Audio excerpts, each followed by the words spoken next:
กำลังขึ้นรถโดยสารพี่น้องมาฮอดอันคิวรถเวียงจันทน์แล้วอันนี้ขึ้นรถโดยสารสิไปอันบ้านพักเนาะที่ทางบริษัทเพิ่นจัดให้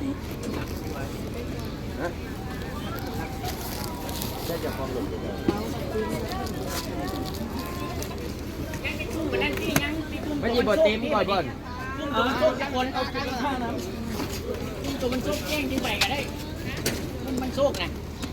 นี่กูมันโชคแล้วกูมันโชคต่างหากแล้วก็เอาใจไปตอนที่กับพันธุ์ได้ยังถูกเลยครับ มือตึ๊บเลย แย่งที่ไปกันได้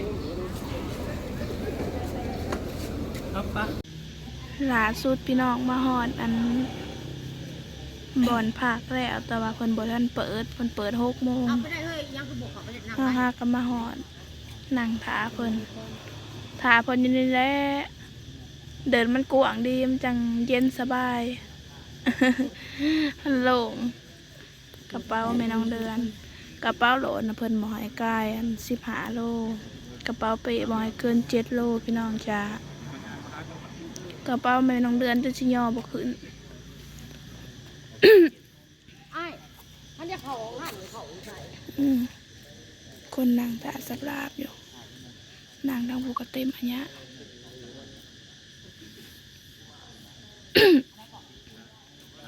ตั้งหลังก็หากมาฮอดพี่น้องเลยกลับสบายดีเถอะหนึ่งอีเด้อพี่น้องเลยล่าสุดพี่น้องจ้ามีFCถามแม่น้องเดือนเข้ามาว่าถ้าอยากไปต้องเฮ็ดแนวใดเพิ่นว่าเพิ่นหาบแต่อายุจักปีลงมาเพิ่นหาบตั้งแต่49ลงมา25 ปีพี่น้องเลยแล้วก็เพิ่นถามเข้ามาว่าต้องอันใส่ใบตาดินหน้าหรือใบตาดินเฮือนใบตาดินยังก็ได้ที่เป็นขอบทองพี่น้อง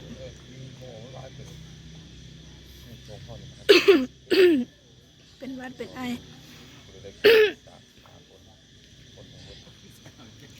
รอบที่แม่น้องเดือนไปเนี่ยก็คือลายพอสมควรพี่น้อง50 ปลายคนเนาะมีทั้งผู้หญิงผู้ชายพี่น้องแต่ว่าบ่ฮู้ว่าไปแล้วเพิ่นสิจัดให้อยู่จังใดเนาะหน้าต้องเป็นอันผู้หญิงอยู่กับผู้หญิงผู้ชายอยู่กับผู้ชายถ้าอยู่ทำกันมันก็บ่แม่นเลยเนาะ พวกกระจายมาไวๆแหละขี่รถมาก็กินฮอนน้องเดือนน้องด่าจ้อยนางโหลดมากก็เป็นไอบัดนี้บ่อนผักก็กว้างข้างล่างอยู่กลางเดินพวกเขาไปถ่ายในก็มี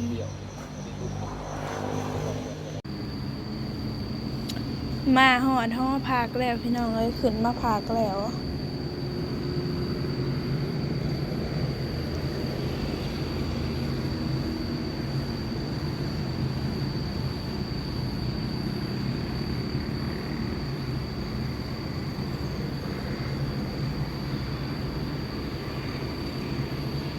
ห้องที่แม่น้องเดือนอยู่คือพักกัน3 คนพี่น้องจ้า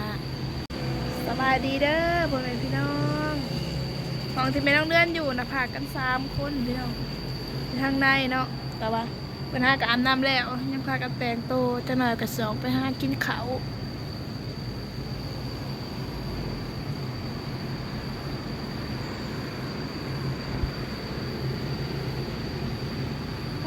หนังลำไยคือมาโดกแผลโดกว่าได้นะอันนี้เป็นห้องนอนพี่น้องจ้า3 เตียงนอนเอา อะไรยังไงก่อนของมายุมาหยะอยู่อันนี้ก็บริมีอันไหนใช้สากยังกระยามันดอกมากกระสาคือเก่ากระเป๋าละพละอันพี่น้องเลยเพราะว่าขึ้นยุ่นเป็นแหนใส่กระเป๋าโหลด3 สาวกำลังจะออกไปหายังกินพี่น้องเลยสิไปเฮียนสิไปเขาเฮียนกองยังก็ห่ออย่างเข้าอาจจะได้เกาะอันกองทัพต้องเดินด้วยท้องหนาคือซีเมนทีมเข้ากันเนี่ยผู้ถอดกระเจกันไปเสียจากทางในกันแล้วเสียทางโน้นเอาสุดเจ้าสิไปซ้าย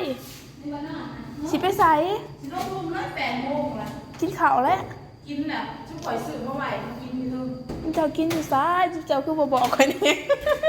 ข่อยซื้อปิ้งไก่เซโน่ว่าอะไรนะทานกิน เออปะลงลุงถ้าจะกินปีกไก่เซโน ทั้งพี่ ไปลงทางผีแล้วมันไก่ ลงแค่นี้แล้วมันไก่ปะ อือ อ้าวกูเลยมีบึ้มบ้าบ่มีอีหยังเลย น่ะ ผมน้อยอ่ะ ถือบึ้มไปนั่งบึ้มก็มิกนะเลย ไปเอาเนาะ ถือแบบนี้เขาว่าบ่เชื่อเพิ่นเรียกกับพ่อได้ไปเลยเนาะ ถ้าเป็นนักเขียนได้อืม พ่อบ่ได้เรียนงาน นักเขียนน้อยนักเขียนอ้อ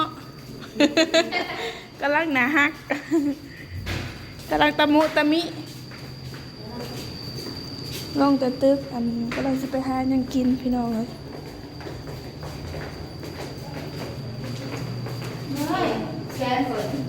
ข่อยบ่ได้เลิศผู้เดียวเดี๋ยวผู้นั้นเลิศแล้วข่อยทำยังแกนนี่แม่ อืม มันเอาออกบ่ได้ตัวนี้มันแหน่มันข่อยคือพี่แหละทันเนี่ย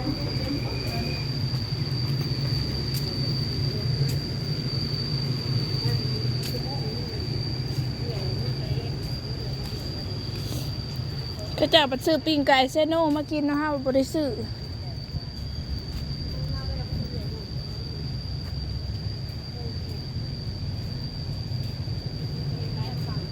มีแต่รถไฟฟ้านะจอดอยู่นี่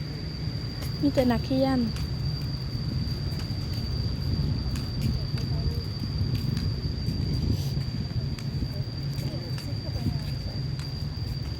อยู่นี่ได้จ้ะมีหยังกิน เจ้าก็นั่งเรียนข้างใด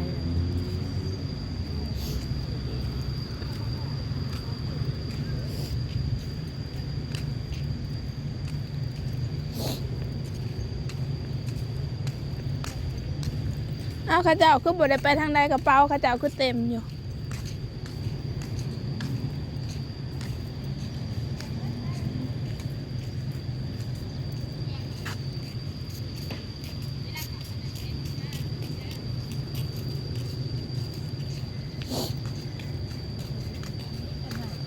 ไปใช้กินเขาร่วมใส่บ่ทุกองค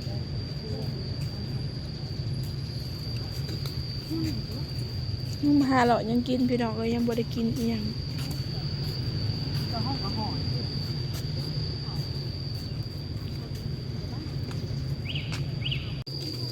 มาหอดเลยพี่น้องเลย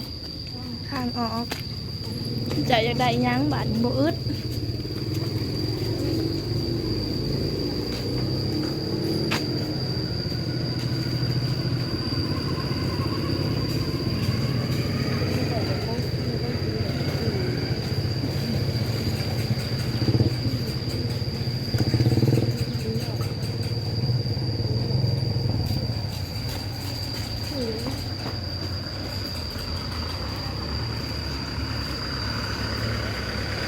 ไปหยางหลอกไปนั่นน่ะ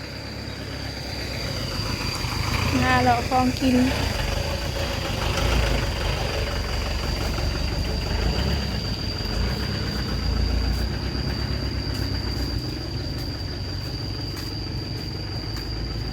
หารขายกับเขาวขายของกินซุปฝั่งนี้ก็จะปิดเนาะปกติอาหารคือสิลายเนาะเอ่ยก็จะปิด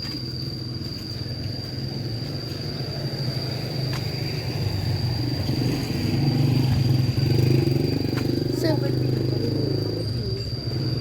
เขาจะเอาปิดปิด ต้องกินขนมอะไรกัน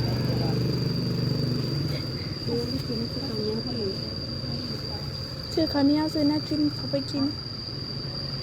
เจียวบองเจียวแบง นี่แก้ว เขาเบิ่งนี่ว่าหรือไปเบิ่งต้นนั้น ไข่ หืม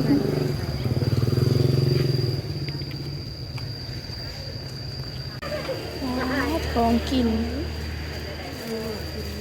อยากเด้อก็มีเด้อเขาก็มีเขาพัดก็มีกินเป็นไดที่กระเปียกบอกกินเจอเนาะมุกก็ออก ยังก็ได้ เร็วเขาไปแล้วจังมาซื้อไปกินอยู่ห้องตอนเที่ยงเขาให้กินกับมือเขากับ10 ถึง 11 เขาให้กินแต่มื้ออื่นก็บ่ฮู้สองคาบเขาเลี้ยง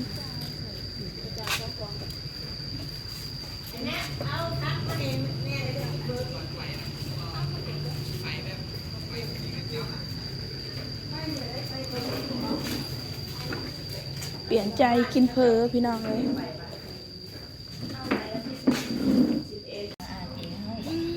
เพอมาเลยพี่น้องเลยลืมถามราคาลืมบอกแล้วว่าลวกอันเนื้ออันมันสุกๆเนี่ยเด้อ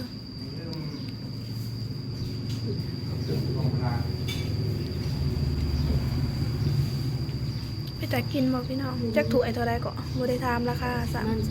30 บ่มีราคาอยู่ยังไม่มีแล้วถ้วยละ30 ประโยคที่เขาต้องอ่านกันได้ก็คือไอ้ผัดไทยไอ้ตูแล้วก็โบเอามาจากไทยแล้วก็ยินดีที่ได้รับคนในบางคนด้วยขอบใจ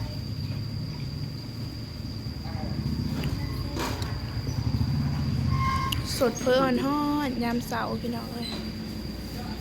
ไปเลยพี่น้องพอกันใหม่คลิปหน้าฝากกดไลค์กดแชร์กดติดตามส่องแม่น้องเดือนหน่อยเด้อผิดพลาดประกันใดขอโทษขออภัย FC ทุกท่านเนาะพอกันใหม่คลิปหน้าพี่น้องจ๋ากับสบายดี